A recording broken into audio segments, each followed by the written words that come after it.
Yo, yo, yo, welcome to the Will Lives podcast. This is the good show. As you can see in the title, we got the good old special guest appearance with Dr. Anthony Dixon.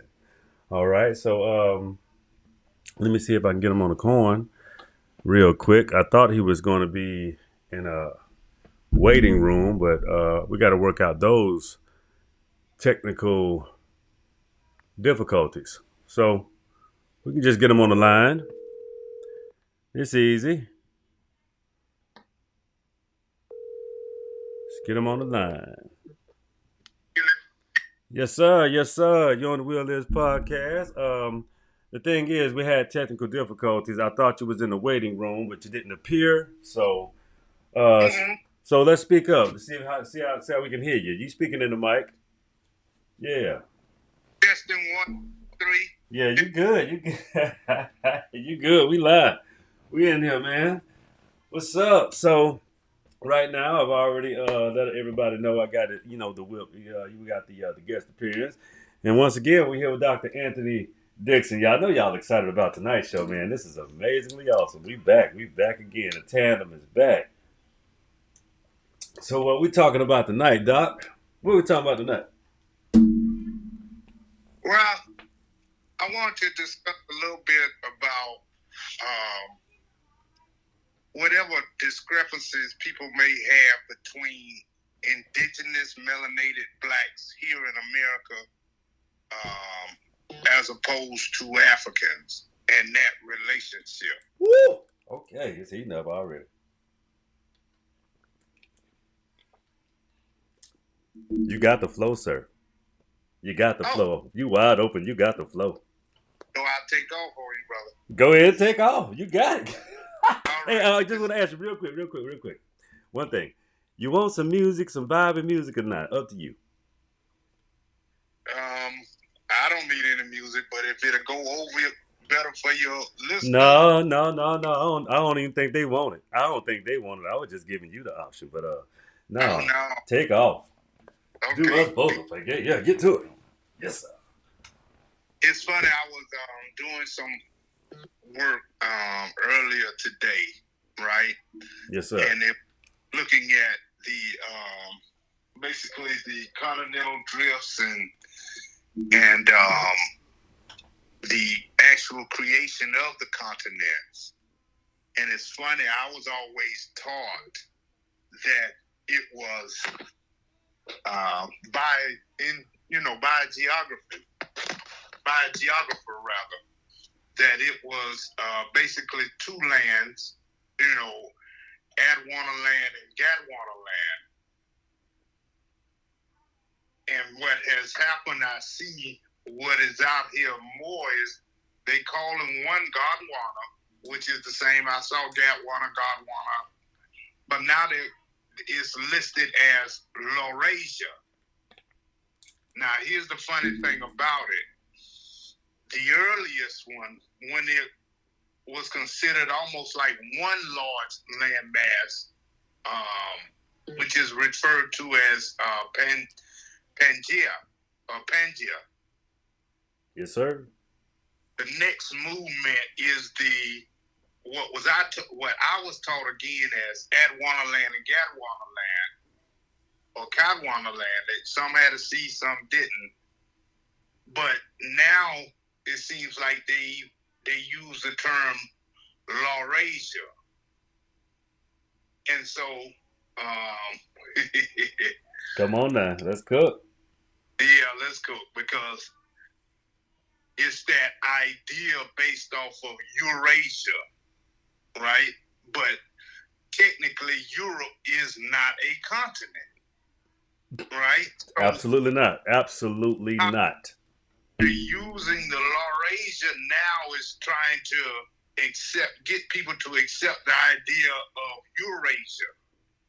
Now, here's the real thing for the discussion on tonight, right? Is that between the two lands, the Gondwana land and what they label now as Laurasia or Laurasia, they have North America attached to Laurasia. Now, older maps have North America attached to Gondwana land, which is, if you look at it, it would be northwestern to the land masses of Africa and South America. Yes, sir. Right? Absolutely. But they're pushing our map where North America is attached to quote unquote Eurasia. Or Siberia, Eurasia, Russia.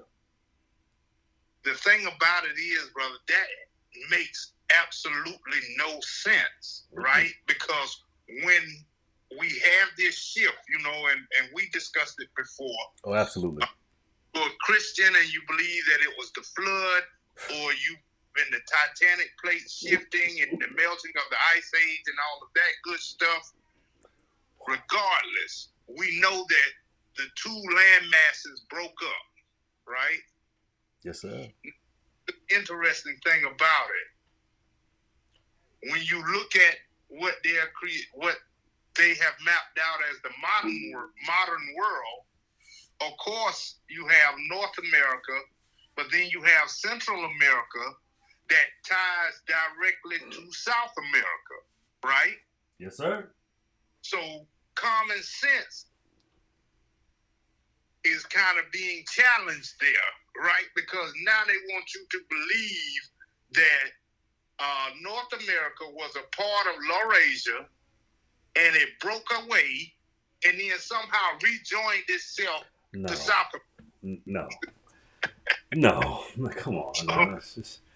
That's just nonsense. That's nonsense. It's nonsense. Well, the nonsense is that they are creating these maps not based on science and land, but they have created this map according to culture, right? Absolutely. Putting Asia and North America together. And that's impossible. It's impossible to do that. It's not right. Europe and North America tied together landmass wise, and then tied to a larger Asia, and separating North America from South America and Africa, right? So just one quick question, Doc. So just to add to that. So the thing is, right?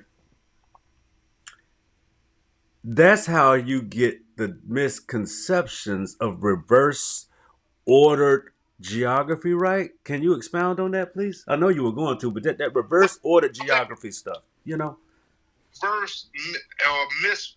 misnomer there, and the gross misinterpretation of what contradicts your common sense, right? Yes, sir. Is that the deeper thing there, which is what I want to get into tonight, is it's not only trying to culturally tie North America to Europe, right? Absolutely. But it also gives them some type of basis to challenge the idea that this group of melanated people were all over Gondwana land, which means they were all over Africa, South America, Antarctica, Australia, India. All five of them. All five continents. All of those were once Gondwana land. And so here's where it gets real deep now, brother. Get them. No holds barred. Get them. If you say the oldest bones are found in Africa, right? And that the first Homo sapien, the hominid, as well as the first Homo sapiens sapien is in Africa, right? Mm-hmm. It doesn't give the ability to challenge whether or not the oldest bones are in South America or in North America.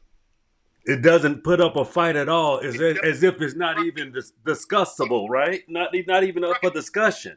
No one has dug and done patients and things of that nature that deep that when I say that deep, I don't mean just going into the ground deep. I mean theoretically where they are specifically looking for the oldest, Homo sapien and Homo sapiens sapien on this continent or in this hemisphere.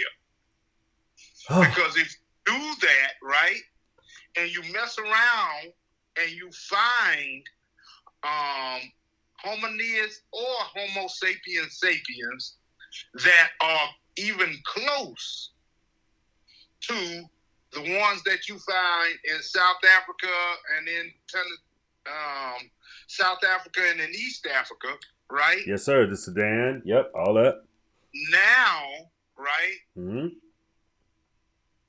Now you have to reposition everything. Where is the oldest? Okay, we have already undeniably genetically said that melanated people are the first people. We know that the Dravidian people of India for India, right? We know that the Aborigines of Australia, right? Yes, sir. We know these things already. So if you have North America tied into Gondwana land, right? Yes, sir. Common sense now says that melanated people, if they're already in Africa, they're in India, they're in Australia. We now have a proof about South America. Yes, sir. You have to also, common sense tells you that melanated people were also in North America. Yes, sir. Because North America is part of Gondwana land, not this Laurasia that they're calling now. Absolutely. And that's the other point. Not only just the cultural ties that made them do this, but also because they don't want to go into that discussion. Because at that point, right, you have to let common sense. You have to let common sense take over. Yes, sir. And no way that the oldest people in India, Dravidian people we know were melanated people. Absolutely. Africa, Australia, melanated people. So Tasmania as well. There's no way you can say North America wouldn't have melanated people back, as far as the Paleolithic period. Yes, sir. And so that's the whole thing about it now, right? How are they rather continuing this fallacy about the origins of the Western Hemisphere? Absolutely. Now, when we're looking at the world from the worldly with melanated people and how melanated people are associated with the larger world. Now, when we look within, right? Yes, sir. Look within. We have, as a people, have to understand that over time, culture is created, right? Absolutely. It's created. The Dravidian people were the first in India. Indigenous to India. Yes, indigenous. But over time, they began to have a closer relationship and cultural tie to Asia. And a lot of their, through their religious practices can be traced back into some of the ancient philosophies coming out of Asia, all of that kind of good stuff. So that's fine. It is what it is, right? Yes, culture, sir. The experiences dictate. So when we're talking about indigenous melanated people here in this hemisphere, right? Absolutely. It's nothing wrong with saying they are not African. Just the idea and the understanding that they are indigenous melanated people, just like the Dravidians. Or the African. Or the African itself. Well, we're looking, the reason I'm using Dravidian is because yes, sir. We're talking about melanated people who yes, sir. had same DNA tied to Africa. Yes, sir. But their experiences and their culture, which was dictated also, of course, by the environment, sent them into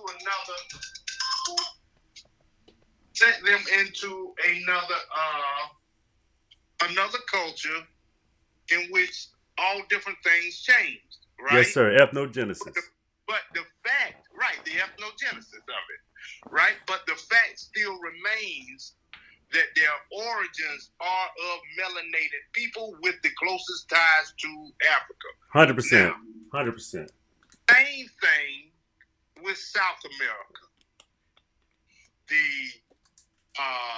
The Incas in Peru, Yes, sir. and all of them have come forward, right? And they are willing to outwardly state that the ancestors and the indigenous people of the land were indeed melanated or black people. Facts. Now, the last thing about it, though, right, is internally, right, we must accept the fact that we have these melanated people who are not and made not. And evidence can support the idea that they were not specifically African. We can't say because we've never dug deep enough to find any of the oldest Homo sapiens in North America. And they will never do that. Because if they find a Homo sapien, right, in North America that is just as old as or close to, right, the oldest Homo sapiens in Africa, then that changes their whole history now. And they have to admit that they have made concerted efforts to change history in order to continue their advantages that they've had in the world. There you have it. That's 100% phenomenal logic, ladies and gentlemen. 100% phenomenal logic. Keep cooking, sir. Now, the thing about it is, right, the thing about it as we move forward, and like I said, at this point, we have to start thinking internally, right? Absolutely. Internally, we have to accept, right? We have to accept the ideology that these people, right, there is the possibility and there's a strong chance that these people are not, right, are not quote unquote African. But they are melanated people. We have not been able to verify or dispute because we just simply have not dug into the earth. And let's be honest. We don't even know if they did dig into the earth, found it, and never told anybody because they knew. You see what I'm saying? That's why those concerted efforts to broadcast propaganda very strategically is a strong push, and it's always going to keep the melanated man fighting against the melanated man globally because that's where the African bangs his chest on. You understand what I'm saying, sir? My brother. So that's the thing. Internally, we should get to a point where we accept it internally, right? Yes, sir. We accept the differences internally. We accept the fact that there's a good chance that they are not, indigenous people here in this country or in North America, for that matter, specifically, are not African. But a Pan-African ethos or Pan-African ideology must still exist because the experiences, right? Are rooted the same. Experiences are the same, and the fact that we know Africans were coming over here, a cultural exchange was made. Before right? the 1500s. That was before the 1500s. Prior, much prior. So that's what I'm saying. If we know that the cultural exchange still existed, right? Absolutely. We know that the cultural exchange still existed. If we know that the cultural exchange still existed, we know that the DNA is the same. Because we share DNA globally. Everybody shares DNA. I mean, what do you mean? But we're talking about the size of the DNA. Yes, sir. That outwardly demonstrated through the extent of melanin, right? Yes, absolutely. Now, the whole thing about it is, so we shouldn't outwardly make all of these different. I ain't African claim. I ain't this. We know that. Can we all agree to say that we are black? Yes. Have a Pan-African ethos, understanding that we have had long cultural ties long before the European came along. Absolutely. And we have now had shared experiences with contact with Europeans and their descendants. Firsthand. That contact has also caused us to have serious shared experiences. Yes, sir. We have experienced discrimination in North America, South America. We've experienced discrimination in India. The darker hued people of East Dravidians India were treated and still are treated differently. Yes. Right? Yes, indeed. Absolutely. Who found themselves in Europe treated differently, in Caribbean treated differently. So we have those shared experiences that give us another tie. Very strong ties.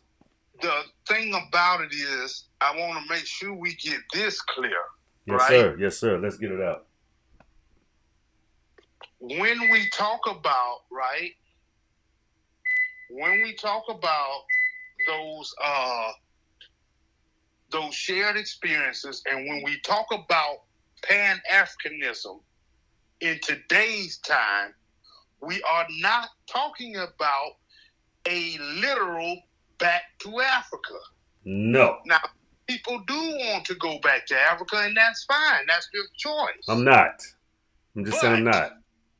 Right. You are not, right? I mean, if I had it, I was big money and had it that way, yeah, I have me a house in Africa and I have a house here. You know, I go if back. I felt like it, or even in Belize or somewhere like Colombia, you know, whatever I want. But the issue is, in this day and time, right? Mm-hmm. Pan-Africanism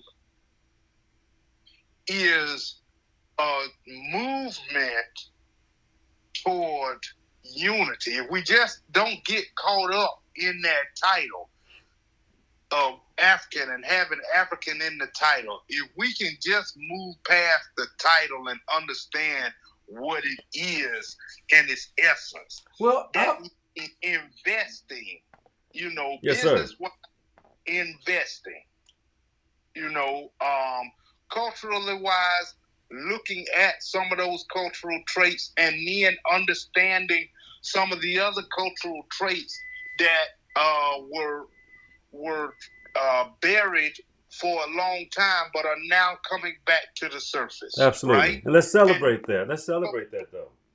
And those cultural traits we have created since that contact with Europeans, you know?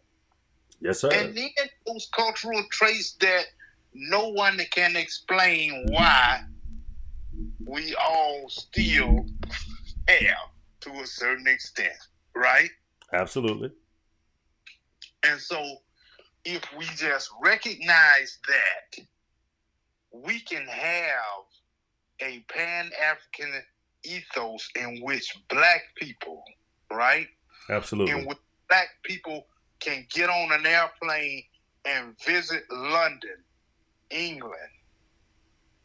And the black people in London, England, right? Absolutely. Feel a connective source or connectiveness to that black American.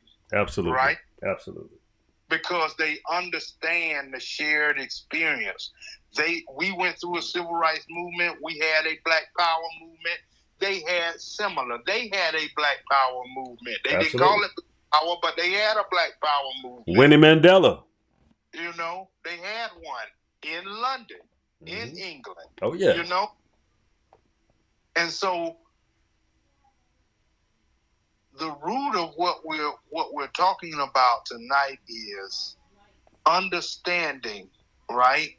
Absolutely. That melanated people were all throughout Godwana land, and North America was a part of Godwana land, right? Yes, sir. Absolutely, 100%, if not 1,000%. The fact that all melanated people in North America did not and cannot trace their roots specifically to the continent of Africa, we accept that. We encourage that truth to come out. We encourage those people to trace their roots and tell us those stories and what they found. People like you Yes, know? Sir. Yes, sir. And then see that as a strengthening to the black experience and to Pan-Africanism. Instead of just simply, taking it as I'm different. Yes, you are different within the black community. But outwardly, we must show this strength and unity. Germans are Germans, Italians are Italians, French are French. But when they go outside of Europe, they claim their whiteness, they claim European. That's a fact. We must do the same. We go outside of the United States, we must claim black.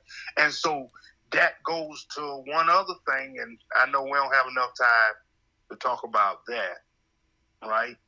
But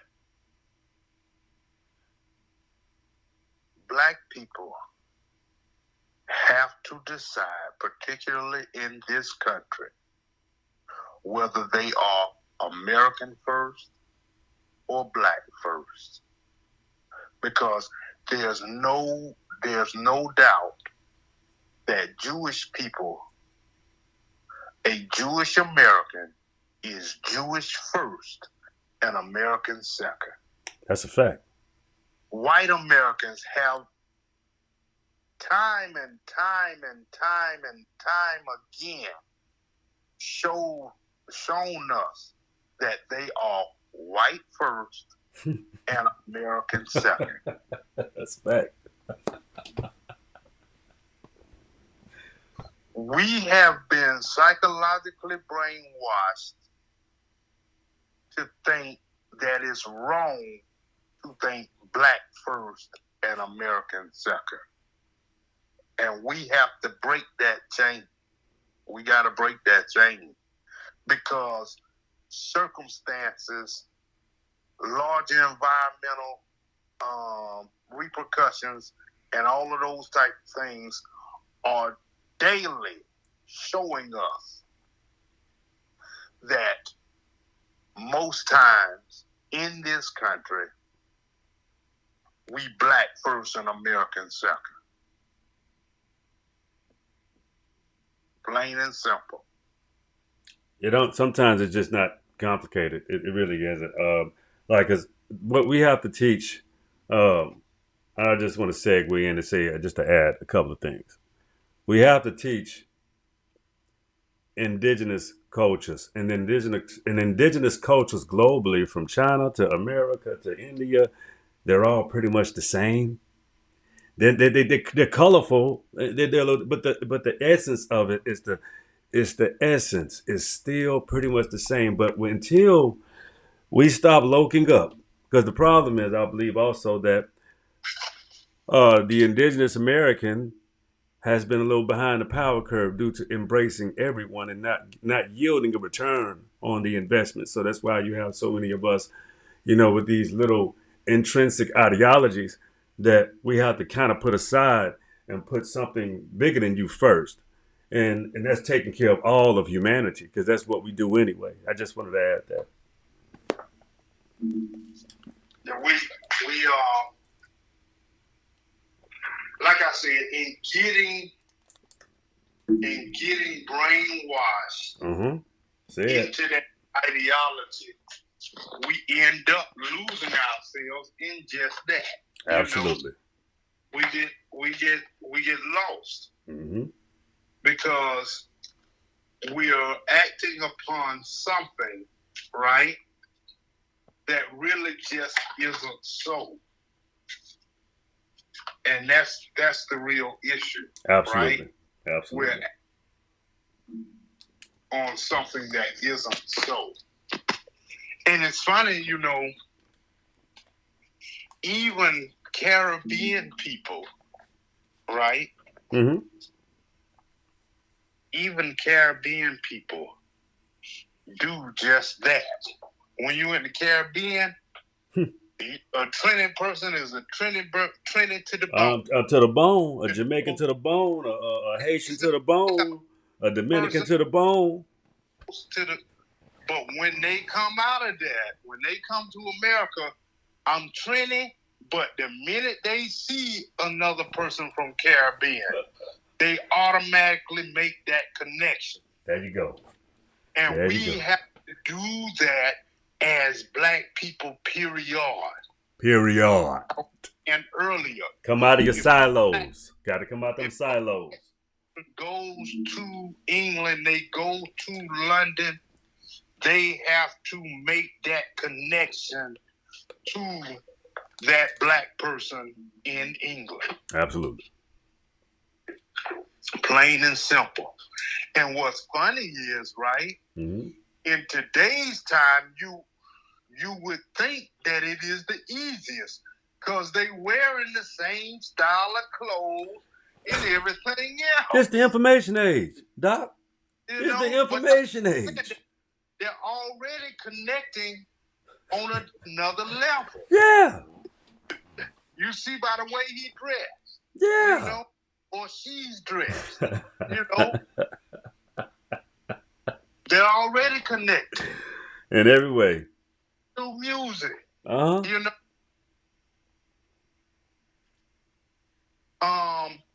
They have the same shared experiences, so they may not use the same terms because it is a different language, everything else that they associate with. For sure. But it's there. I'll give this quick example.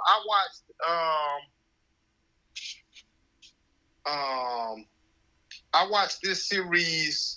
I don't know if you heard of it, but it's called Top Boy. Right? I've seen it a while back. Yeah, I'm not caught up on it, but I checked it out. Okay, I watched the whole series. Right? I watched the whole thing because it was so interesting. Right. To see the same thing, those same people could have been in New York. Yeah. They could have been in Miami. South Africa. They could have been in same scenarios. Yeah. They just using different terms. And they're doing it with the same mannerisms though. They always in Top Boy, they always kept saying, "You got your P's up. You got your P's up." And I understood quickly. Okay, P's. They're talking about pounds. They're talking about you got the dollars up. You got get your bread up. They say P's. Get your bread up. Get your bread up. Right. They say get your P's up. Yeah. And that's what I'm saying. It's the same, basic concept. Straight up. Just like that.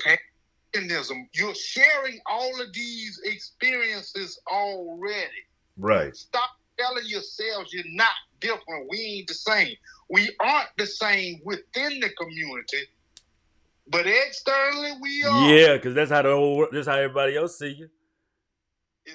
We don't particularly look at a Korean and a Taiwanese and call them and know the differentiation all the time. You just say they're Asian, right? Exactly. Hey, there it is. They can be Asian American or Asian African, but they Asian. That's their phenotype. That's what they look like. Simple. And so that is really just what I wanted to get to the nuts and bolts of that ideology, right? I love it. We love it. We love it here on the Wheel Is podcast. You're an alumni, sir. Thank you, brother. By using, both the theoretical and the practical, right? Mm-hmm. Look, going all the way back, saying North America was a part. There's no way that you can logically say North America was not a part of Gondwana land, right? Absolutely. That's a fact. And if you do that, then you must admit that we're talking about the original man being melanated, just like he was in India, just like he was in Australia, Africa, South America as well. As well as Eurasia. Let's not talk about them African phenotypes over there in Japan and everywhere, Yeah. Exactly. Your map makes no sense. We call that jungle juice and word salads on a splat. And when you look at the map of Pangea, right? When they one whole thing, you see how you can easily see how someone can walk out of Northwest Africa and walk right through this quote-unquote Eurasia. Right up and through it. Right through it. Literally.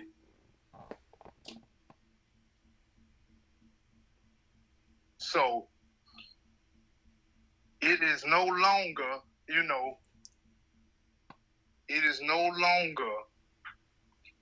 feasible. It just it doesn't. It doesn't align. It doesn't align.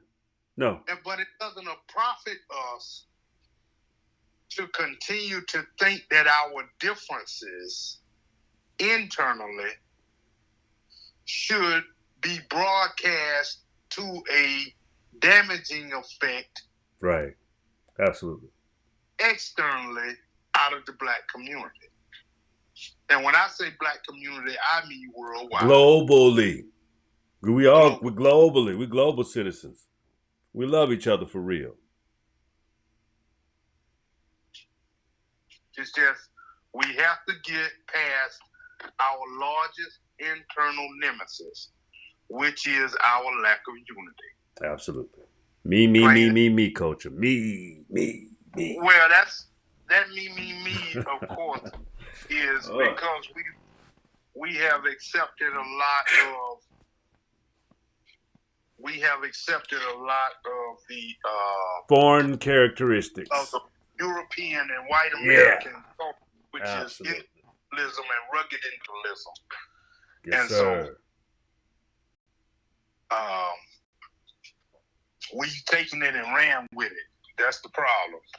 Yeah, it became a Negro pen. I mean, It was fostered by, seeds of distrust and everything else that was planted by them and other things, right? Deception. We became, it wasn't even just deception. It was an outright strategy, Yeah, right? yeah. We say specific tactics. Hey. I can give you two right up that we know, right? Yeah, you got it. We know that there was a rule where in business and in larger society, right? Mm-hmm. You were only going to accept a certain number of blacks, right? Oh, that's a fact. Oh, yeah. Yes. One or two blacks in that office, Hey. right? Dang. So that caused the division. Even in sports, right? Oh, yeah. In college sports, and you were only going to have X amount of blacks on your team.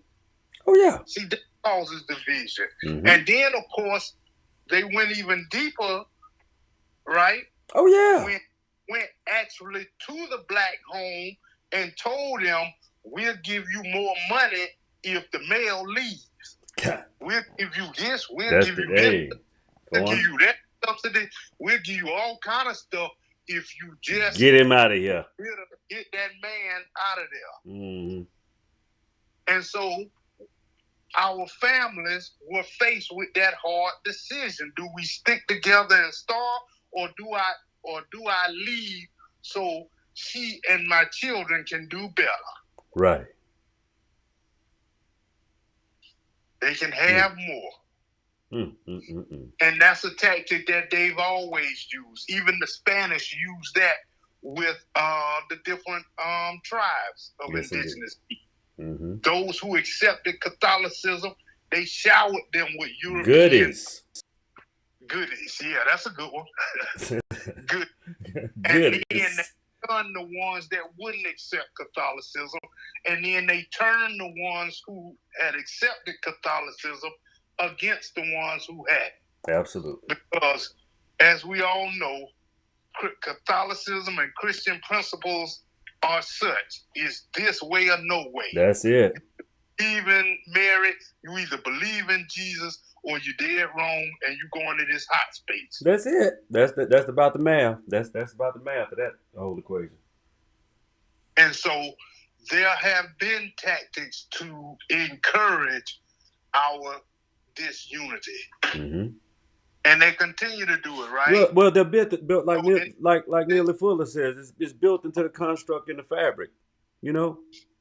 Right.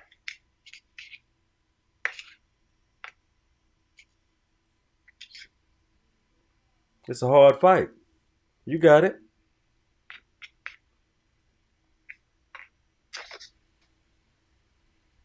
So as always, brother, you know I am always appreciative when you give me a chance to share what I have learned with the masses, right? Absolutely. Because my thing has always been, excuse me, it took me going, not just to college. No. It took me going all the way to a PhD program to get access and to get to certain pieces of primary evidence and what they do and what has been done to us, you know? And so that was a privilege. You know, that was a privilege.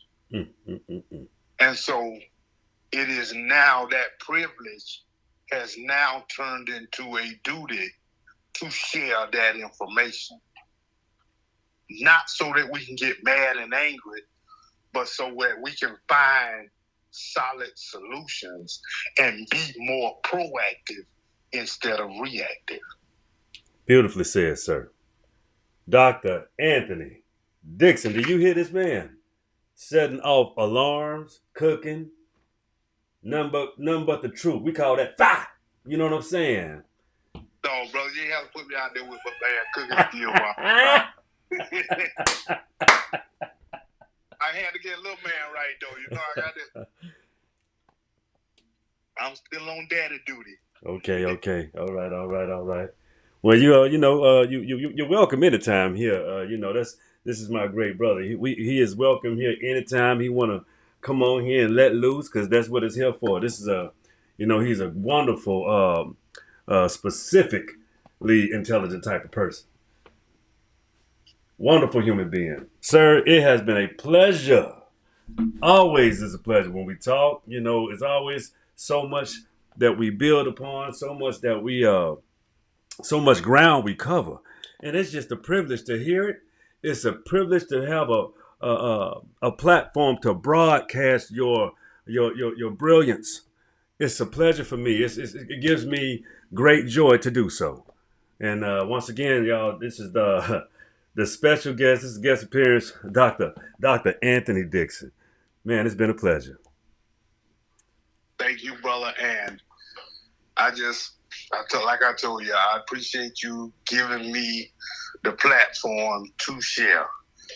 And as many times you let me come, I'm gonna show up.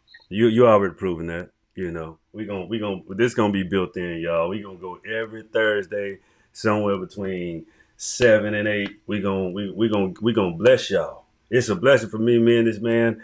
We know how to cover ground. We are very congruent as far as understanding, and it's just it's an amazing relationship to have with this stellar individual. Thank you, sir. Thank you, brother. All right.